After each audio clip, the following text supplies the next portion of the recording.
project that I have embarked on. We'll do a quick walk around, maybe see some stuff that needs to be done. What I do notice is it's got the original Willy Overland floor mat. All original all the way through. I don't really know, it doesn't look that bad, but when we tear it off, I'm sure I'll notice something. And sender here is not too bad at all. I have been taking parts off. Started with the motor, we got the rad removed. We got the fan there, which wasn't planned to be removed, but it came off. We'll just walk around here, and I got the official OME universal hood stand, of course, and this is where we've come into, so this is nothing. We got rads all taken out, a lot more room. My plan is to, as the trucks go by, get this dirt. Thank you. My plan is to take out this Ford flathead. I'm not exactly sure what year it is. I haven't seen the pin numbers on it yet. But I've been taking off everything. Everywhere you see that has the blue rag has had a hose taken off of it. Seal it all up. I put a wrench on the crank and it's not seized, it turns over. So I 100% haven't kicked out this idea of keeping this motor. My plan is to go with a Kubota diesel motor, or if somehow I won the lottery, I would get myself a Cummins 4-cylinder diesel. And the fenders are pretty solid. It's got a few strips missing and that, but I don't care about that. I got a little bit of damage down here. The door wasn't working. I got it fixed. It ended up just being down here. I just need a little love tap with the hammer. And here's the original floor mats again. This is a 1950 Jeep Willy Overland.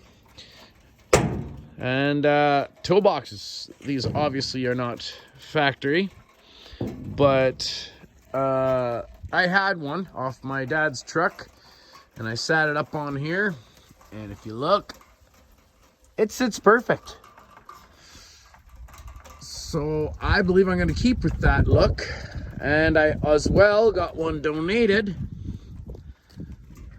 for the other side. And again, it sits perfect. So I'll be figuring a way to connect those up on there. I also have these silver aluminum saddlebags off my BMW motorcycle, which I sadly do not have anymore. But I'll be using them somewhere up in this build. Gonna have to, there's the old rad, obviously no good. Gonna have to finish the box on here. And I don't believe I'm gonna go with a tailgate. I think I want to keep it open look. I haven't decided 100%. The back window is fine. And this cab is aluminum. So that'll be nice to work with. Rivets all through it. And obviously this is plexiglass, not looking too good, but it does its purpose. This is also plexiglass, not mounted in properly whatsoever. I will probably be removing that, getting a new piece, or see if I can, as you can see right there is a crack, see if I can cut it better to fit. The front windshield is original, it's glass.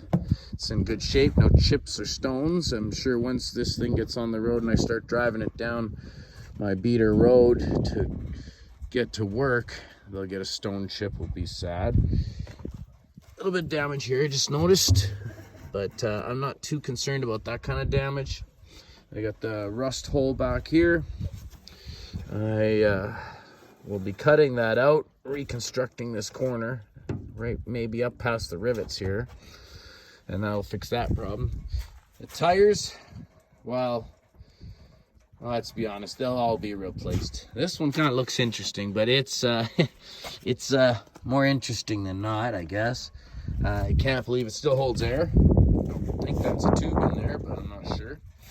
And every tire on here is a different one. but it's a rolling, and that's all that matters. As for under here, no front bumper.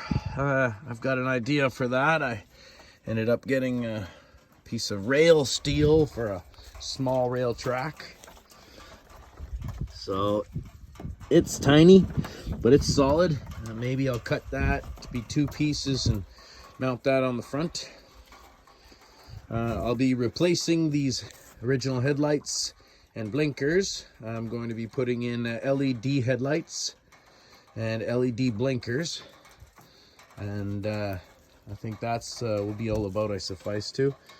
I'm sure hoping that I could get a diesel engine up in this. I've seen them swap out lots online, and that's what makes me interested. Like I said, oh, that's a piece of glass cut. It looks like it's been glued in. And then this is plexiglass, and same thing on the other side. It's got some markers on it. Apparently this was used in the Winnipeg airport. It's Winnipeg, Manitoba, Canada. And they towed around the planes with this. There were apparently 10 of these brought into Canada for that purpose. This one had the swap out of the original 4-cylinder, and it is now an 8-cylinder. So yeah, that's my project I got into. I'll do some more updates. It's going to be a slow go on this one. I had an injury breaking my arm, and I can't use my left arm as good as I would like to. So I think it looks real sweet with them toolboxes mounted right there. So yeah, I'll keep you updated, and we'll see how this goes.